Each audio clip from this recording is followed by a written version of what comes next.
Floor dwell in it. Floor dwell in it.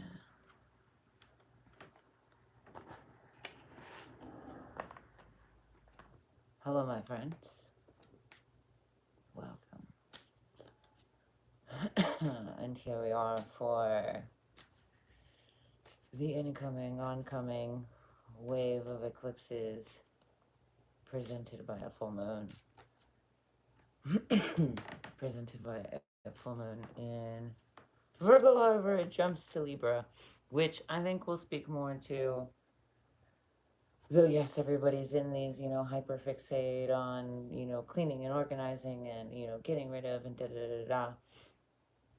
It's not just about purging and expelling. Sometimes it's about making something with it rather than getting rid of it. And that's where Libra comes in, is it's not just categorize, organize. Find its place as well. And find ways to share rather than to stockpile.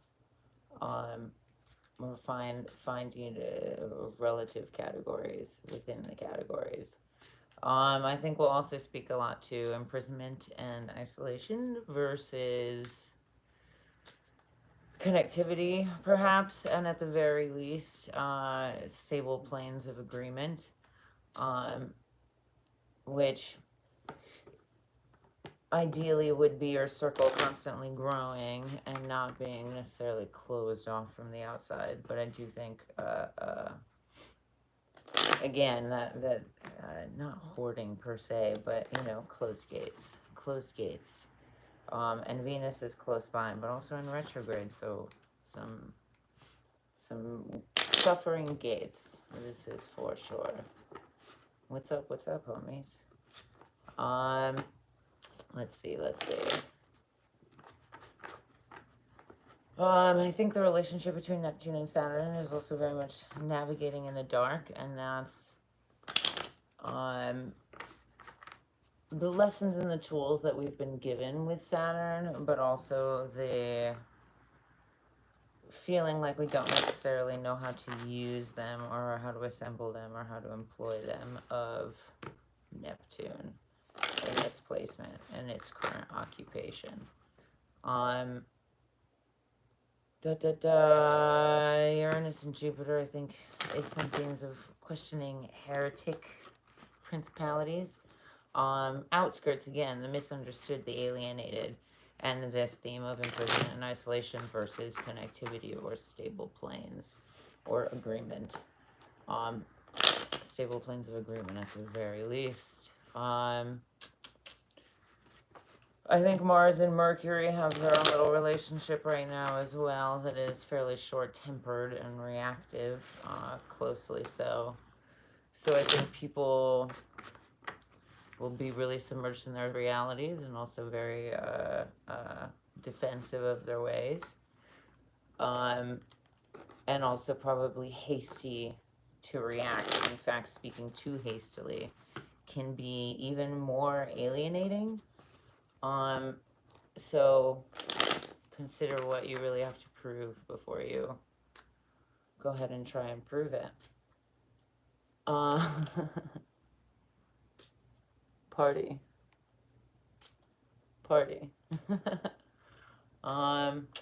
Let's see. Mercury will also go retrograde. Mercury and Venus are in retrograde together. What a clever, struggling dalliance. And in Aries with Chiron conversations. I did do a reading about some lessons incoming with those retrogrades and that Chiron addition. So, please do go back there, see if that answers any of your questions. And if you have questions after that, well, you know where to find me. Let's see. Well, right now I'm reading for the full moon, but if you want to read something that is not answered in this, you can hit me up. You can email, you can message me on here, you can find me on Instagram at witchproject Witch, Projekt.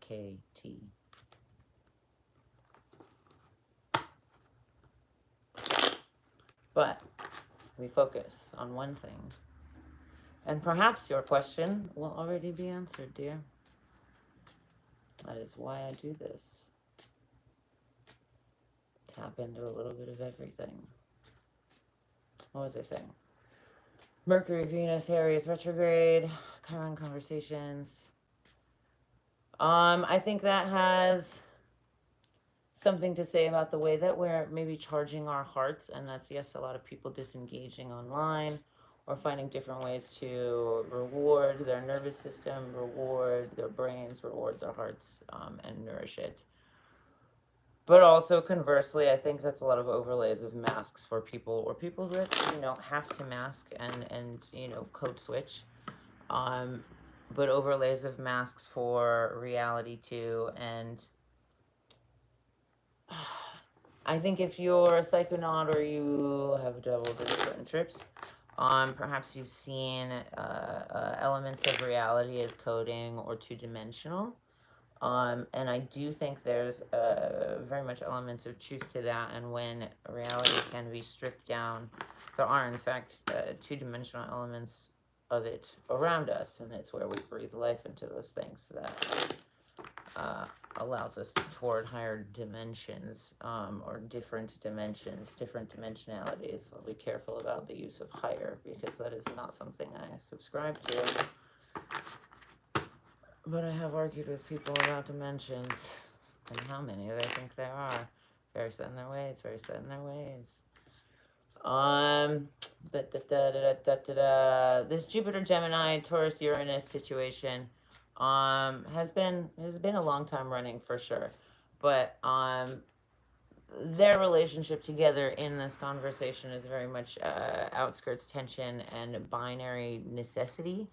I feel like they're at odds with each other and in tension with each other, and so maybe far-reaching in overcorrection as far as the collective or individual goes, especially with Mars and Cancer.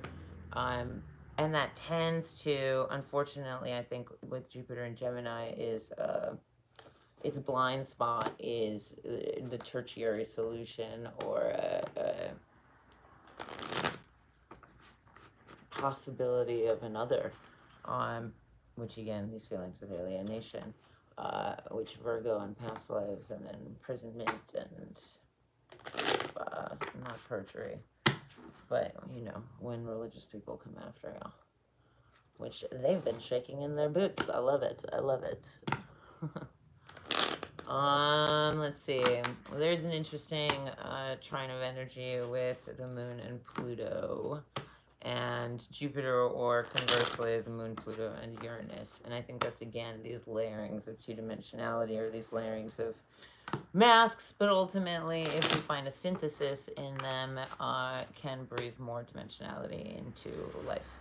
And create a scene, create a set, create an invocation as well as an evocation, create an inviting. This is also why they use the breaking of the fourth wall in a theater, or in movies, or new popular shows and what have you.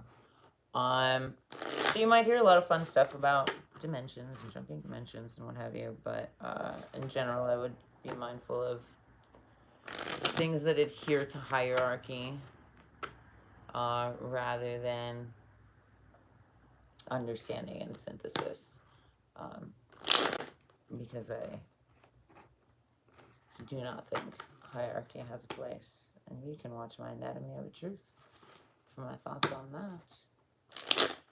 But, so anyway, we're going to pull some cards and see what happens when we tap into what this moon has in store for us. And I really like this deck, so we're going to start with numbers first. We're going to start with time.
don't like, but I will rock.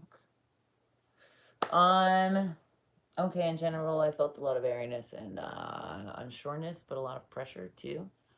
It's kind of like getting, too high or hyper oxidized.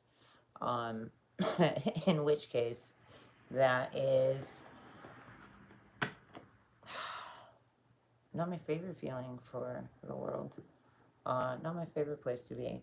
And we do have energy kind of all over the place, but also very low, very dull. Um, all stemming from to bottom of the deck, this 6 of diamonds, right? And also green. So let's allow that to speak heart chakra to us. If we're letting this idea of perfection dictate what the heart wants or what the heart thinks that it helps it grow, then we're not going to get very far because the heart doesn't understand perfection. That's forcing, a square into a circle. That's where intellect dominates intuition and creativity to a pulp and to a point, to a severe point, and the ways in which our own perfection, yes, and wherever that stems from, whether that be, fears of failure or fears of failure, fears of being alone, or fears of heartbreak, or um, the idea of perfection is not just it needs to be so. It's not just I'm a Virgo and I'm organized. The idea of perfection comes from something very specific and deep down. We also have this Jack of Wands and this Three of Wands, right? But also both blues. And that's that. And also, mental space, sad, mental space, or blocked mental space, or a heavy mental space. That's also very much that. That's also very much the things that I was feeling, this air dominated quality, this airiness. Um, and the ways in which running to perfection is also kind of its own form of escapism, because somewhere in us we know that is in fact not possible or plausible. And that also breaks our heart and makes us angry. So it becomes this vicious cycle, Um, and ultimately, we have to free ourselves from that and understand, because the 6 of Diamonds is a very tangible, earth-ridden card. I think it's very balanced nature. I think it's a full pot, if you consider it in all of those elements. Um, if you stop holding your heart to the standards of perfection, you'll see how much more sprouts in growth because of curiosity and because of its ability to pour out emotion in so many different ways. In fact, that is a key point in, elevating our highest highs, along with these like lowest lows. These exist because we are capable of the opposite. We just have to understand the why, and then we're able to find balance. And again, that's the missing tertiary, that missing third solution that Gemini and Jupiter together, I think, overlook. Or maybe, it's the kid in the front of the class, that it's being overlooked because it's not the problem right now. And that is, it sounds crazy and silly, and I'm sure you've heard it a lot, but that's also gratitude. That's also just being grateful for whatever little things you have now, be it just a laugh, or a stranger that made you smile, or anything, freaking, a memory that still makes you laugh. um Things like that draw our focus in those directions as well, rather than us create this pattern of repetition and cyclical like quality in acknowledging only the bad things, and to what protect us from failure by calling ourselves a failure as is. No, um that's not what the heart wants.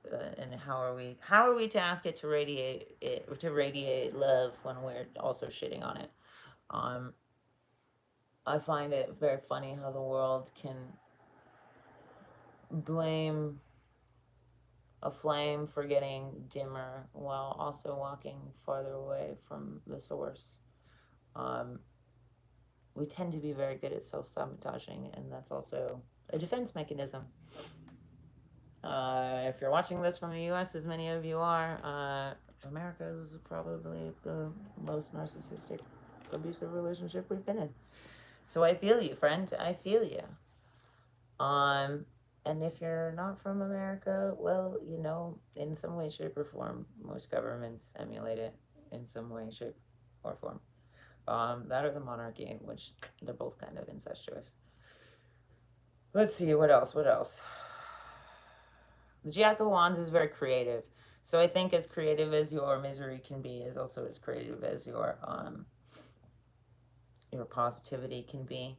I think he's also, I think that energy is also very much willing to do the things that people are not willing to do. Like willing to do the hard labor, willing to do the chump labor, not thinking they're too good for any one thing. And that also often stems from people who are thinking that they're believing in this idea of perfection in a way or shape or form that also attributes what they deserve or do not deserve in the world. And I generally don't ascribe to those because it gets very mucky with entitlement and expectation. And generally, I think if we start adding expectation to matters of the heart, then we are creating transaction where it ought not be and also does not understand. Granted, I realize people would disagree with me with that because currency has its own spirit, but exactly that. Currency is its own spirit and it can take any form. It is not just that form. That's weird. That's why that's interesting that that's coming up. Maybe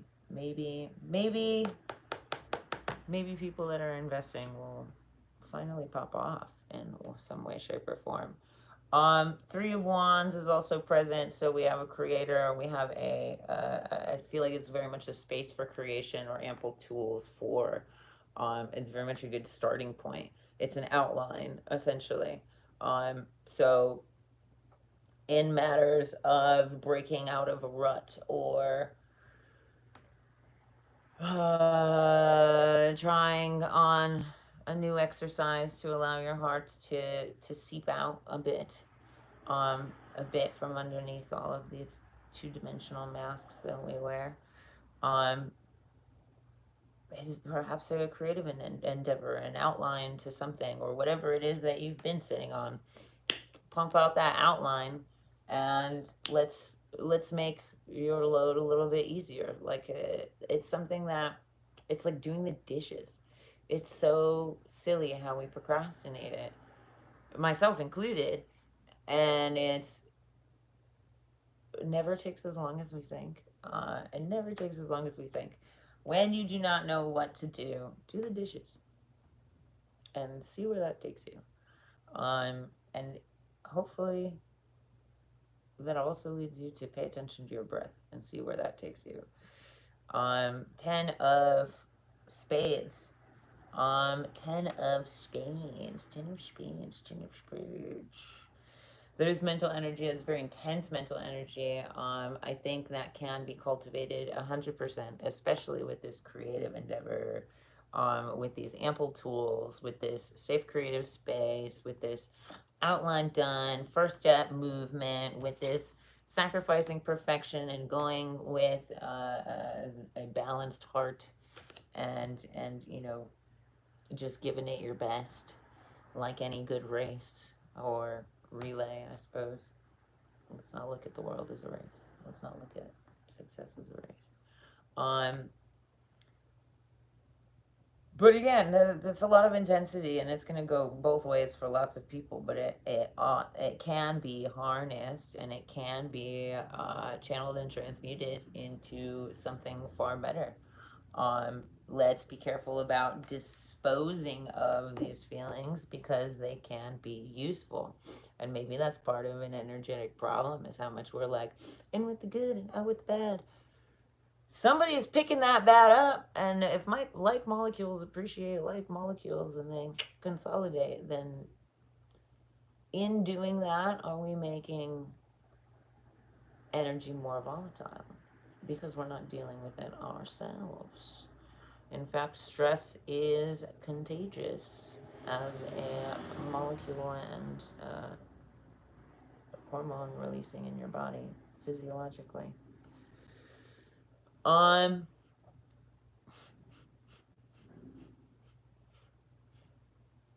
Back to the 2D reality thing. That does happen when I'm very, or that has happened when I'm like very ungrounded.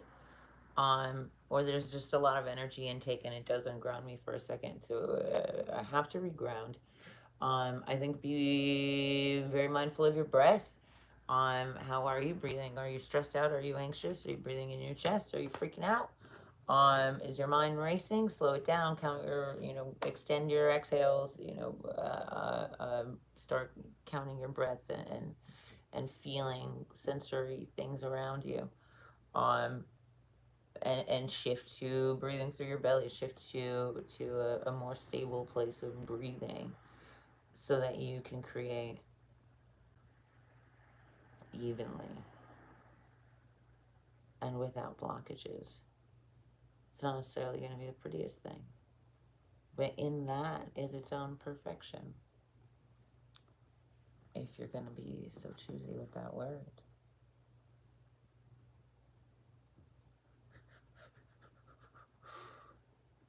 It's also the only, like, pink here.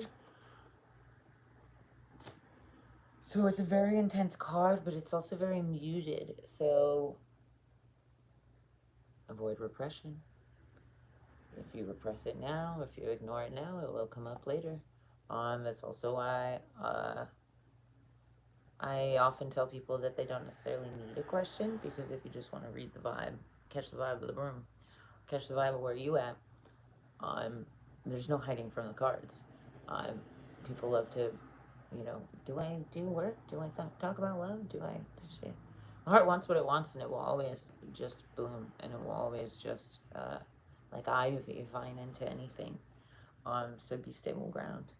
Be stable ground and be very knowledgeable and aware, and not just that, not to a deficit, not to a fault, because the Jack of Wands, or Jack of Clubs wands, and this Three of Clubs is very much a curious and creative energy. And curious because these are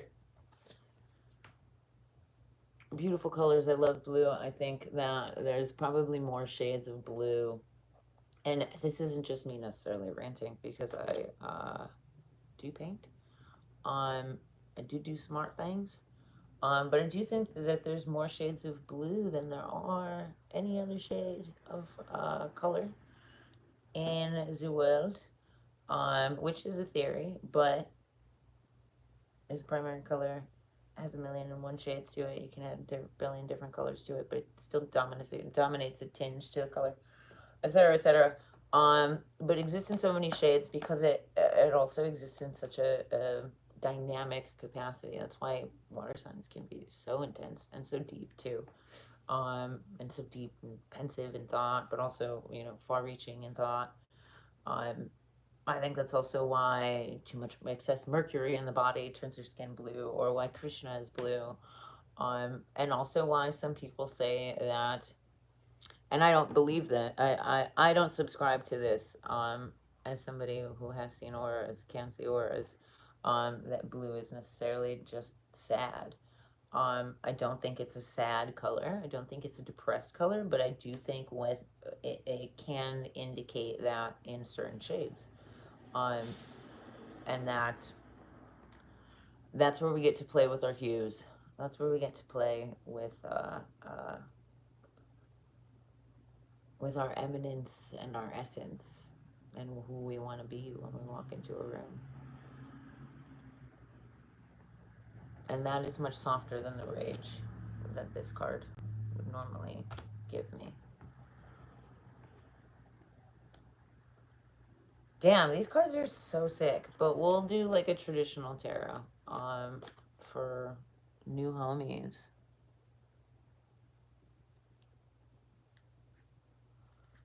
for new homies with some interesting requests.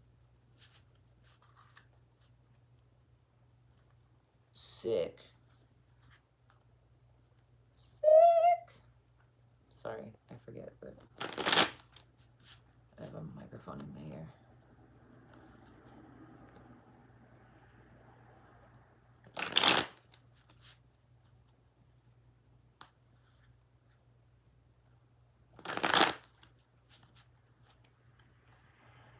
Doorway, doorway to the eclipse.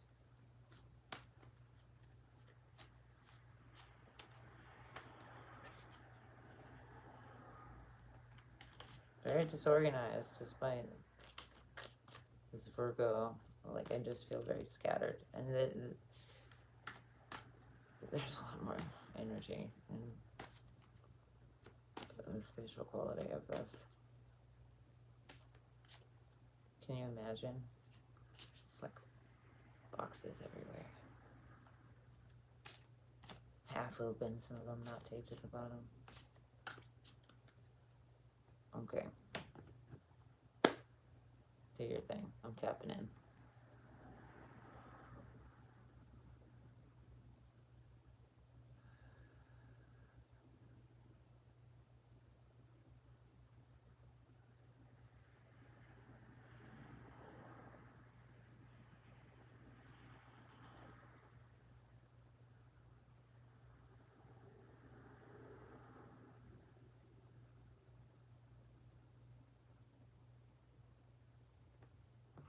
Okay, okay.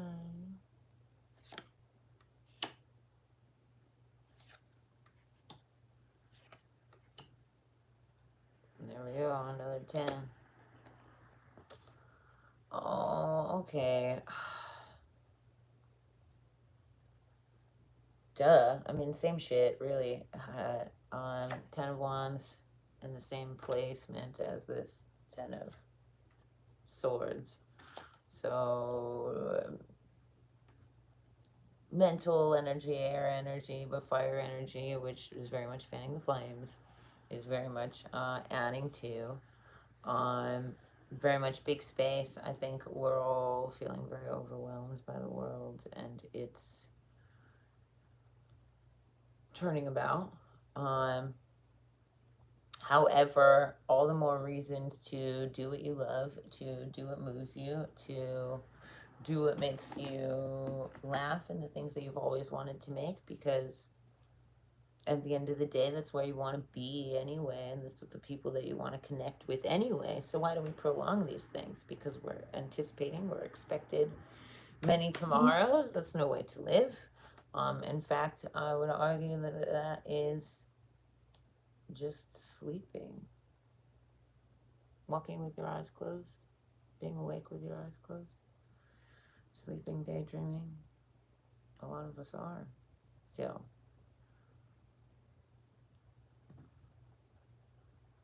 And some of us have been coaxed into that. This Knight of Swords is the bottom of the deck, so also interesting and also somewhat counterintuitive. However, it is complementary, not counterintuitive.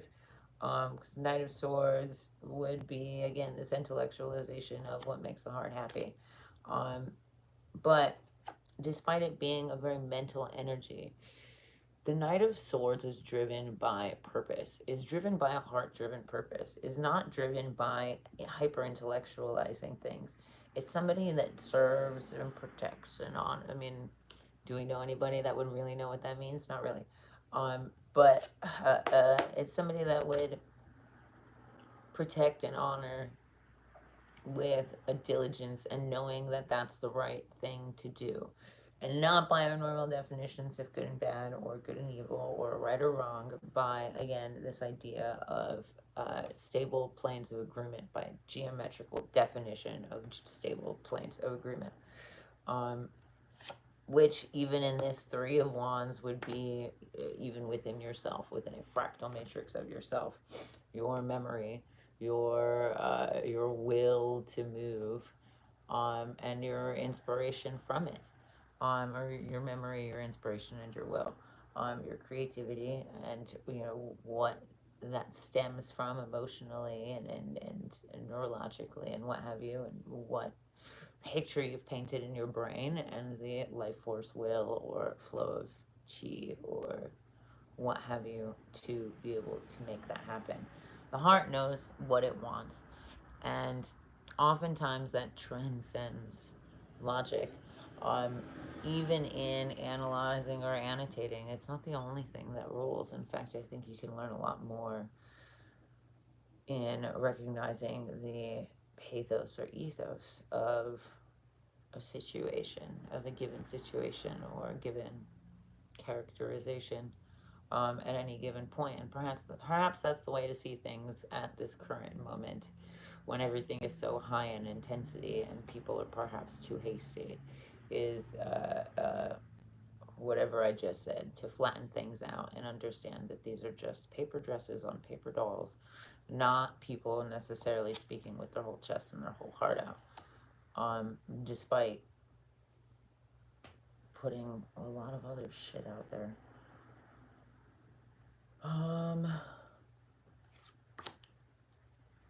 Which is exactly that. As I'm saying that, grabbing the Five of Pentacles, which is a beautiful card. And I think these motions go very well together. But it's very much, the shit that we spew, not necessarily that, the shit that some people spew. But the ways in which that we hone in on the things that inspire us, the way that we've calibrated our own inner, fractal coding and patterning and matrices to be able to uh, flow forthright to illuminate however it is. Even within like electrical circuiting, if you are the light and you are emanating, then there is capacity and current and resistance, which would be having worked with shadow side so that these are no longer weighty and detrimental, and that perfection is no longer an issue, and that frustration no longer ruins your poise, your tact, or your grace. Bam. And that comes a lot with being in the present moment and not necessarily taking things too seriously. The world can allow this, the world card that is here, is you allowing all of this to stack things in your favor without having to manipulate it. Without having to gimme about it. This is the problem with modern prayer, is the gimme. This is just eminence. This is just walking into a room and existing, and your natural coding and patterning being magnetizing, because it just is. And you know what, a lot of times that's the people that don't have much but they're sharing. That's the people that don't got shit to share but are giving it away. That's the people that don't need to have anything to smile or to give a compliment or to be fully present, and don't have to make the whole room about themselves. Everybody wants to pay attention to who wants to take interest in them. And those are the ways that we can stack things in our favor. Unfortunately, there are people that do glamour manipulations. But I think when we know what the heart wants, and when we're not ruled by pleasure principalities to quick frustrations or hasty moves, and we are not questioning our grace or loneliness for space, or confusing our space for loneliness, then that can't be manipulated. And again, that's stable planes of truth in agreement, geometrical awareness of people trying to inhibit your dimensional reality. But I'm going to leave it there because I feel like that's just the best I could have said it. I hope that you find a lot of ease on a shaky boat.